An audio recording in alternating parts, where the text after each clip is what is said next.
Umagang kalinis mga ka-channel. Ito po, nagsimula na po kami. At kinakanya-kanya namin sa bawat sako. Patuloy namin ginagawa ang bawat isa na trabaho namin dito sa truck. Ayan, tingnan nyo naman kung paano kami mag-prepare. Iba pa yung taga-angat ng basura sa baba, siya naman taga-hagis. Kami naman dalawa ng kasama ko. Patuloy pa rin sa pangangalakal. Kinakanya-kanya namin ang bawat kalakal, mga Kalinis Channel. Eto, tingnan nyo paano mag-prepare. Pinagbubukod-bukod po namin. Patuloy kami na nangangalakal hanggat di nauubos sa bawat area ng aming ginagalawan. Tingnan nyo naman kung paano kami gumalaw. O, diba? Umagang kalinis. Ayan, may mga kasama kami dyan na misigaw ng basura sa bawat bye-bye po yan. Hindi ba nakikitapon? Okay lang yun. Dito naman sa lungsod namin. Tsaka tingnan, ang kahirapan pa dyan pag ang drum ay punong-puno.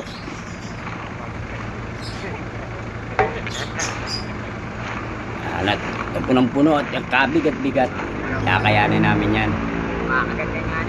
Basta't sama-sama kami. Kaya mga Kalinis Channel, ito po,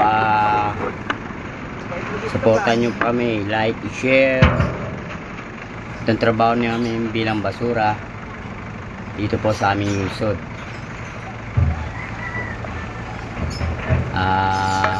Patuloy pa rin po kami sa pangangalakal hanggang di po naubos yung basura bago kami umalis sa area ito. Pag alam namin malinis na, kakabila naman po kami kung saan area ng resident ng aming hintuan ng basura. Kaya hindi kami alis dito hanggat hindi nauubos ang mga basura yung nakatambak sa gilid ng highway. Kami patuloy pa rin nangalakal. Ang kasama namin sa baba na siya rin patuloy na nag-aangat din ng drum. At kami naman ang nagkukumpuni ng mga kalakal sa taas ng truck. Pantalon. Kaya guys, tingnan nyo kung paano ang galaw namin sa pang-araw-araw namin sa trabaho sa truck. Bibigay din namin sa mga kasama Patuloy namin, kami na nangalakal. Ay, makatsama kami. Bibigay namin to. Tsaka pag naipon yan, bago kami matapos sa area yan, kami dadaan sa junk shop ng aming binibentahan.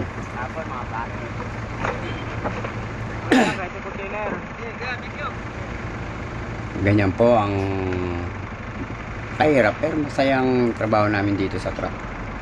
Para kami magkakapatid. Sa lahat po ng sako dito, aming binibistay. Plastic, naka-plastic din na basura. Hinihimay-himay pa namin isa-isa yan. Paano namin gawin yan? Kailangan isa-isa namin yung mga kalakal na yan. Hanggat maaari, walang matitira. Yan ang trabaho namin sa pang-araw-araw.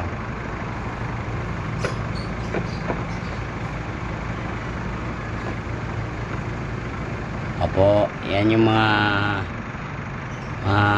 nakatira rin dito. Minsan may kahit paano may nag-aabot.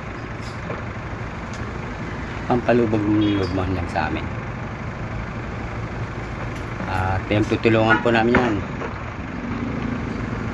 Lahat ang hinahabis ng kasama ko sa baba. Binibistay naman namin ang kasama ko dito sa taas. Dalawa kami sa taas.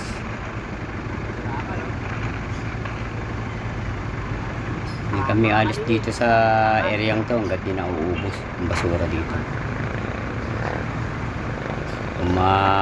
Pag alam namin malinis na yung